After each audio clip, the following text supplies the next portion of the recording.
اور بزرگوں کا بھی صرف وہ طریقہ ہدایت ہے جو قرآن و سنت سے ثابت ہے۔ ہمارے نزدیک بزرگ بھی معصوم کوئی نہیں ہے، یہ میں نہیں کہہ رہا، اہل سنت کا اجتماعی عقیدہ ہے کہ صحابہ کرام بھی معصوم نہیں، معصوم صرف کون ہے؟ اللہ کے نبی کی ذات ہے۔ نہ اہل بیت کا کوئی فرد معصوم ہے، نہ صحابہ کرام کی کوئی شخصیت ایک بھی، ہاں قابل احترام واجب الاطاعت۔ لیکن جن معاملات میں ہمارے ائمہ نے بھی یہ کہا، امام اعظم ابو حنیفہ، امام شافعی، امام مالک، امام احمد بن حنبل نے، کہ اگر تمہیں میرے اجتہاد کے مقابلے میں کوئی حدیث مل جائے تو میرے مسئلے کو دیوار پہ دے مارنا، حدیث تمہارے لیے سب سے بیسٹ ہے۔ یہ ہمارے چاروں اماموں کی بات ہے، ان کی طرف منسوب ہے، اور یہ جو ماں کتابیں ہیں فقہ کی ہمارے بزرگوں کی، ان کی کتابوں میں بات لکھی ہے۔ میری یہ ساری گفتگو کا مرکز محور کیا؟ ہدایت کی باتیں صرف دو ہیں، ایک قرآن اور دوسرا اللہ کے نبی کی حدیث و سنت۔ کسی بزرگ کی طرف کوئی بات منسوب ہو کہ داتا صاحب کی کتاب میں یوں لکھا ہے، خواجہ معین الدین چشتی میری کتاب میں یوں لکھا ہے، بھائی وہ محفوظ کتاب صرف قرآن۔ 1000 سال تو ہو گیا داتا صاحب کو، کتاب کہاں سے گزرتی ہوئی آئی؟ آپ نے خانہ کعبہ کے اندر رکھی ہوئی تھی، اس کے اندر کوئی در نہیں آئی باہر سے چیز۔ محمد علی مرزا صاحب یہی کہتے ہیں نا جی کہ داتا صاحب کی کتاب میں یوں لکھا ہے، تمہاری کتابوں میں یوں لکھا ہے۔ بھائی ایک محفوظ کتاب صرف کون سی ہے؟ قرآن مجید۔ ہم کسی ایسی بات کو جو شریعت کے مخالفت میں ہو کسی بھی کتاب میں اس کو اون اور قبول نہیں کرتے۔ میرا یہ جملہ ہے، اس قرآن کی آیت کو کائنڈلی آپ پڑھیں، وَلِتُكَبِّرُوا اللَّهَ عَلَىٰ مَا هَدَاكُمْ، اللہ کی صرف وہی کبریائی بیان کرو جو اللہ نے تمہیں سکھائی ہے۔ اور وہ کیا سکھائی ہے؟ وہ جو سکھایا ہے وہ پڑھیں۔ لیکن 4 رکعتوں میں اللہ رسول نے راحت سکھائی ہے جو لوگ کرنے کے لیے تیار نہیں ہیں۔ پتہ نہیں یہ سوسائٹیاں کیسے تبدیل ہوں گی۔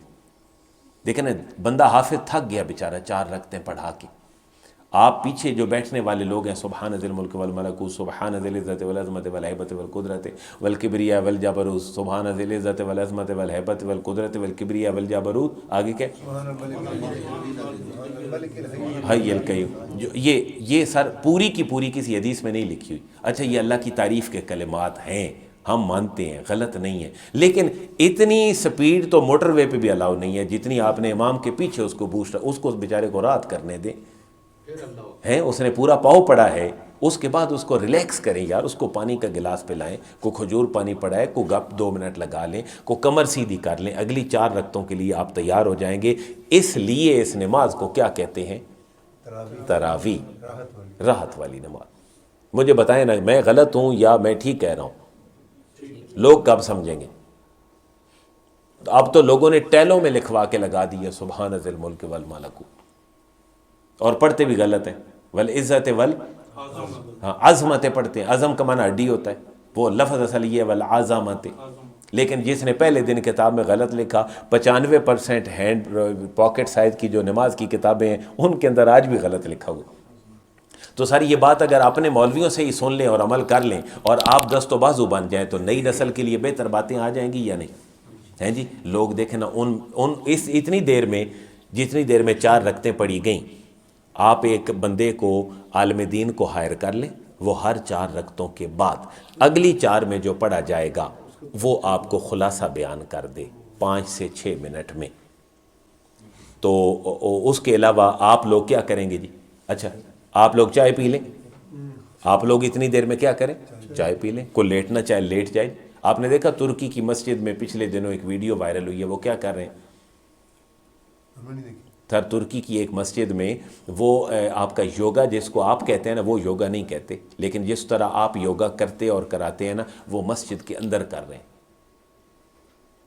ٹھیک ہے، ٹھیک ہے، کیوں کہ وہ مسجد کو کمیونٹی سینٹر کی طرز پہ دنیا کے سامنے مسجدوں کو متعارف کروا رہے ہیں۔ ڈاکٹر اسرار کی مسجد میں بالکل اسی طرح ہی پڑھائی جاتی ہے، ہر رکوع کے بعد 4 کے بعد۔ ہاں جی، تو تو سر ایسے ہونا چاہیے۔ اب دیکھیں فرض کر لیں جی میں کوشش کرتا ہوں، میرے راستے میں رکاوٹ کون ہے؟ مسجد کی انتظامیہ۔ کیوں؟ کہ لوگوں سے پیسے لیتی ہے، لوگوں نے جا کے کہنا یار ہے تو کی پاگل جب بندہ بلا لے، جلدی جلدی تراویح پڑھا، اور کام بھی ہیں۔ بھئی اللہ نے آپ سے تراویح ڈیمانڈ ہی کوئی نہیں کی، قیامت والے دن نہیں پوچھا جائے گا اگر آپ نے تراویح نہیں پڑھی تو میری بات ریکارڈ ہو رہی ہے، میں ذمہ دار ہوں، لیکن اس چیز کا ضرور پوچھا جائے گا کہ چنگی بھلی تمہیں شکل صورت دی تھی، ٹوپے جتنا تمہارا سر تھا اس کے اندر دماغ تھا، سارا کچھ اس کے اندر ڈالا ہے تم نے سوائے قرآن کے۔ ہے جی، حقیقت ہے یہ، سچی بات ہے، باعث فکر بات. باعث فکر بات. اور میں سر کچھ مسجدیں بہتر بھی ہوتی ہیں. مثلا میں کینال ویو میں جب سے آیا ہوں تو پہلے ابتدائی سالوں میں نے پہلے سال تو یہ سوچا کہ ہر 4 تراویح کے بعد مجھے آپ صرف 4 منٹ دے دیں. صرف کتنے؟ تو وہ ایک ہی تراویح ہو سکی. اس کے بعد لوگوں نے کہا نہیں ہے کام ٹھیک نہیں. اچھا وہ پھر ختم کر دیا. پھر ایک اور طریقہ اگلے سال اپنایا. وہ یہ تھا کہ 4 فرض پڑھیں گے، 3 وتر پڑھیں گے، 4 فرض پڑھیں گے، 2 سنت پڑھیں گے، 2 نفل لوگ پڑھیں گے. اس کے بعد تراویح سے پہلے 20 منٹ کا خلاصہ قرآن ہوگا. اچھا لوگ چوں چراں کرتے رہے. میں نے 3 سال جاری رکھا. اچھا لوگ اپریشیٹ بھی کرتے تھے. اللہ نے کسی بندے کو توفیق دی. اس نے مجھے حج کروایا 2018 میں. وہاں مجھے مینا میں ایک بندہ ملا. اس نے کہا جی میں اسپیشل جوہر ٹاؤن سے آپ کا خلاصہ سننے کے لیے آتا ہوں. میں نے کہا میرے پیسے پورے ہو گئے. مطلب یہ فائدہ ہے نا. اور لوگ دیکھیں نا الرٹ بیٹھے ہیں سارے، کچھ سن رہے ہیں جو میں کہہ رہا ہوں. ورنہ تو جو جمعے پہ میں کہہ رہا ہوں وہ چند لوگ سن رہے ہیں تو بڑا اچھا رہا وہ بھی. لیکن میری رہائش ہے میری مسجد سے کوئی 22 کلومیٹر دور. تو اب روزہ کھول کے وہاں آنا اتنا رش ہو گیا ہے، وہ شالامار سے ٹھوکر آنا، کہ اب پاسبل نہیں رہا. پھر میں نے کچھ سال یہ کیا کہ عصر کے بعد، لیکن عصر کے بعد لوگ زیادہ نہیں ہوتے تھے. اب 2 سال ہو گئے ہیں کہ میں فجر کی نماز خود آ کے پڑھاتا ہوں کیونکہ سڑکیں خالی ہوتی ہیں اور افطاری کے بعد بندہ 20 منٹ میں یہاں پہنچ سکتا ہے. تو فجر کے بعد بھی تعداد اچھی ہوتی ہے. جو رات کو پڑھنا ہے وہ فجر کو بیان کر دیں. لیکن سر جو اصل روح ہے نا وہ ہے 4 تراویح کے درمیان. جو پڑھنا چاہے وہ پڑھے. اور سر ہم اس معاملے کو کامیاب بڑا بنا سکتے ہیں. بھلا کیوں؟ شادی حال رمضان میں فارغ ہوتے ہیں. ڈاکٹر صاحب کی یہی ہے نا ان کی تنظیم کی. اچھا شادی حالوں والے مالک جو ہیں وہ پیسے نہیں لیتے. آپ ہم تراویح کا اہتمام سر باہر کریں، خواتین کو بلائیں، دین پڑھائیں لوگوں کو. اس مہینے میں لوگوں تک جتنا پہنچا سکتے ہیں وہ پہنچائیں. لیکن اس کے لیے وہ لوگ چاہیں جو روایت پسند نہ ہو. روایت پسند آدمی کی روایت پسندی کو آپ نہیں توڑ سکتے. اس لیے وہاں کوئی ایسا آدمی چاہیے ڈیووٹیڈ کہ جو اس طرح کے علماء کا ساتھ دے، باقاعدہ تنظیم سازی ہو اور لوگوں کو بلایا جائے. کیونکہ سر اللہ تعالیٰ شیطان کو باندھ دیتا ہے. تو آپ دین کھولیں، کٹا نہ کھولیں، دین کھولیں، لوگوں کو صحیح پڑھائیں اور لوگوں تک صحیح پہنچائیں. تو یہ جملہ سر میں 30 دفعہ دہرا رہا ہوں، وَلِتُكَبِّرُ اللَّهَ عَلَىٰ مَا هَدَاكُمْ. اللہ کی وہی کبریائی بیان کرو جو اللہ نے تمہیں سکھائی ہے. باقی جتنا تم نکالو گے یہ بدعت ہے، یہ تمہارے نظام کو برباد کر کے رکھ دے گی. مجد الفسانی نقشبندی بہت بڑے بزرگ ہیں اس خطہ ارضی. آپ نے اپنی کتاب مکتوبات میں لکھا ہے، مکتوبات امام ربانی میں، کہ دنیا کا ہر نیا کام جو اسلام میں ہو وہ بدعت ہے، بدعت ناجائز. باقی میں ذاتی طور پر لوگوں کے فیل سوسائٹی میں دیکھ کر ایک اس نظم، کیونکہ میرا ٹھاکرا زیادہ اہل سنت لوگوں کے ساتھ ہوتا ہے. میں انہی کے مدارس میں پڑھا ہوں، انہی کی مسجد میں رہتا ہوں اور اسی نظام کا میں تابع دار اور پیروکار ہوں. مجھے سب سے زیادہ ان چیزوں کی جو نئی چیزیں ہمارے لوگوں نے سوسائٹی میں شروع کی ہیں وہ ہمارے پاؤں کا ڈھنگا بن کے رہ گئی. اس کے بعد ہم آگے نہیں نکل پا رہے. سر جان کی امان پاؤں لوگ سود لے کے بھی کل اور 40واں کرواتے ہیں. میں پریکٹیکل قرآن میرے سامنے پڑھا ہے. اس کو ختم کرو گے تو لوگ چھوڑیں گے، اس کو ختم نہیں کرو گے تو مالدار تو کروا لے گا، غریب خبیث کدھر جائے گا؟ وہ کہے گا میری ناک کٹتی ہے. اس لیے حضور نے فرمایا فقر ایمان کا دشمن ہے. فقر ایمان کا، حضور کا فقر کچھ اور ہے. حضور کا فقر جو ہے نا وہ اختیاری ہے اور لوگوں کا فقر اضطراری ہوتا ہے. اللہ کے نبی کو تو اختیار ہے. جبریل امین آتے ہیں پہاڑ سونے کے حضور کے ساتھ چلیں. حضور نے اس کے باوجود بھی کس کو اختیار کیا؟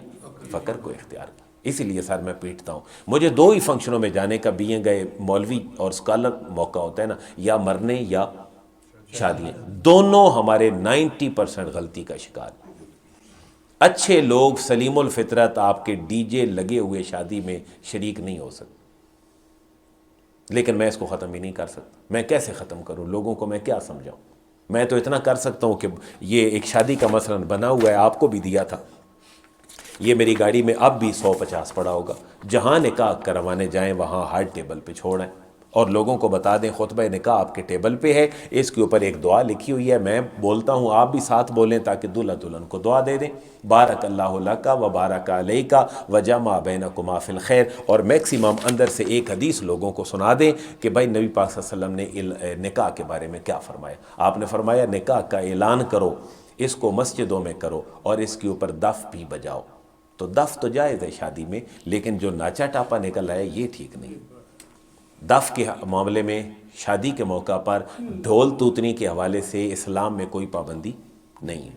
یہ بھی بات ابزارب کرنی تھوڑی مشکل ہے، ٹھیک ہے، لیکن ڈھول مارنا کو توتنی جیسے ہماری ثقافت علاقائی ہے کوئی حرج نہیں ہے، لیکن مردوں عورتوں کا اختلاط اور یہ جو ڈی جے سسٹم اب آ گیا کان پھاڑ طبیعت خراب، یہ نہیں ہونا چاہیے۔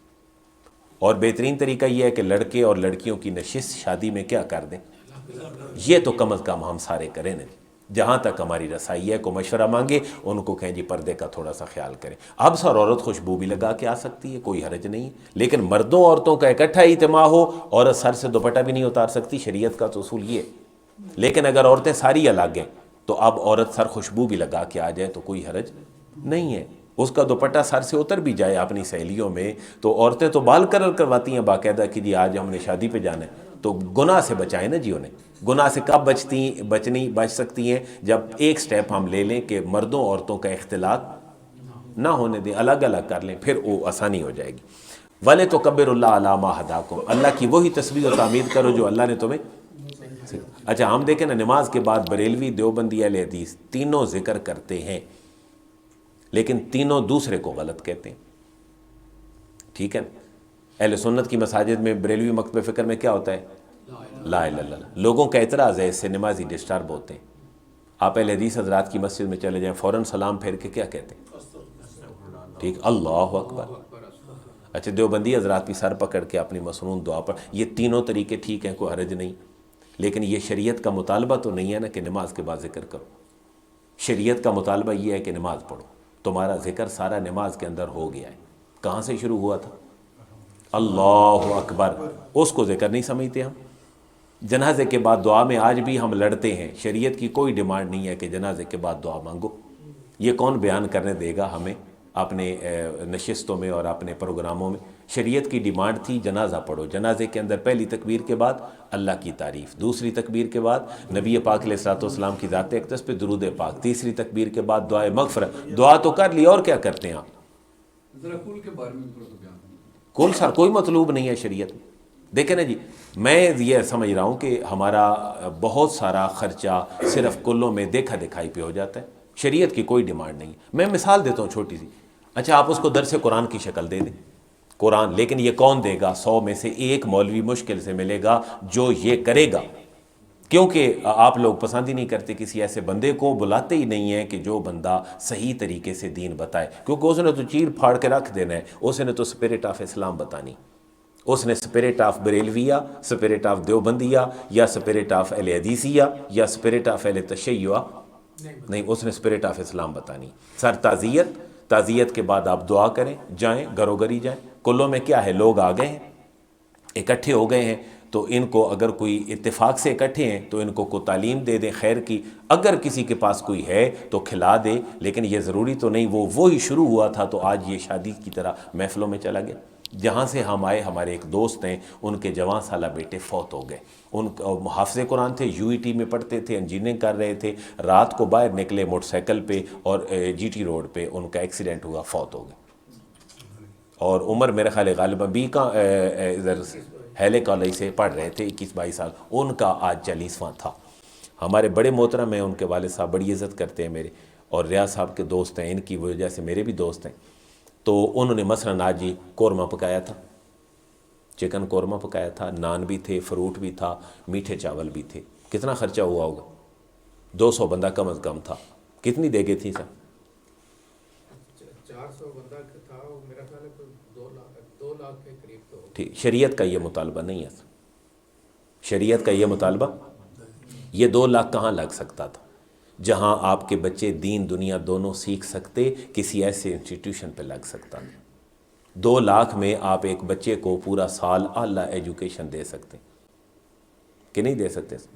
کیا دینی. اچھا ایجوکیشن آپ روایتی اداروں میں نہیں لے سکتے. میں بینگ اے ٹیچر آپ کو یہ کہہ رہا ہوں جتنا میرا تجربہ ہے. سر آپ کو اپنی کوئی چیز بنا کے لوگوں کے بچوں کو فیسیلیٹیٹ کرنا ہے. کیسے کہ دین دنیا دونوں چلے. جس چیز کے پیچھے ہم اپنے بچوں کو لگا کے 12 گھنٹے لیبر کروا رہے ہیں جی وہ صرف انگلش لینگویج ہے.